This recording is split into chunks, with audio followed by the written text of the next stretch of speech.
Elon Musk প্রথম $800 billion মানুষ, সম্পদ, শক্তি ও মানবতার ভবিষ্যৎ। ইতিহাসের এক বিস্ময়কর মুহূর্ত। বিশ্বের অন্যতম প্রভাবশালী উদ্যোক্তা এলন মাস্ক আজ মানব সভ্যতার ইতিহাসে প্রথম ব্যক্তি যিনি $800 বিলিয়ন ব্যক্তিগত সম্পদের সীমা অতিক্রম করেছেন।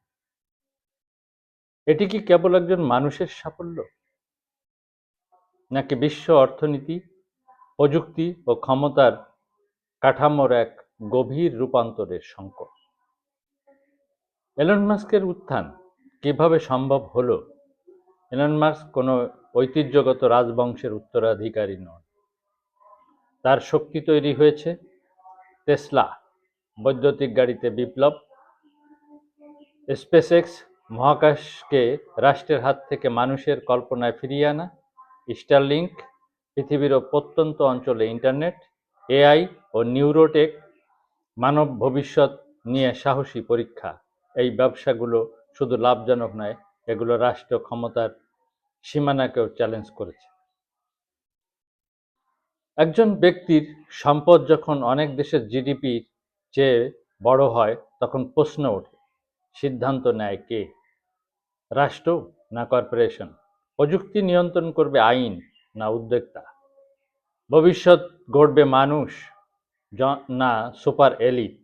এলন মাস্কের $800 বিলিয়ন আসলে বিশ্ব অর্থনীতির কেন্দ্রীকরণের প্রতীক। একদিকে উদ্ভাবন, ঝুঁকি নেওয়ার সাহস, অসম্ভবকে সম্ভব করার দৃষ্টান্ত; অন্যদিকে সম্পদের চরম বৈষম্য, গণতান্ত্রিক নিয়ন্ত্রণের সংকট, প্রযুক্তির নৈতিক সীমা প্রশ্নবিদ্ধ হওয়া। এটি কেবল মাস্কের গল্প নয়, এটি আমাদের সময়ের গল্প। বাঙালিয়ানা দৃষ্টিভঙ্গি। বাঙালিয়ানা বলে, সম্পদ বড় হওয়া অপরাধ নয়, কিন্তু মানুষকে ছাপিয়ে যাওয়া সম্পদ বিপজ্জনক। শক্তি তখনই সুন্দর যখন তা মানুষের কল্যাণে নত হয়। প্রযুক্তি তখনই মানবিক যখন তা সমাজকে যুক্ত করে, বিচ্ছিন্ন নয়। এলন মাস্ক ইতিহাস গড়েছেন, কিন্তু ইতিহাসের বিচার করবে এই শক্তি মানবতার পক্ষে দাঁড়ালো কিনা।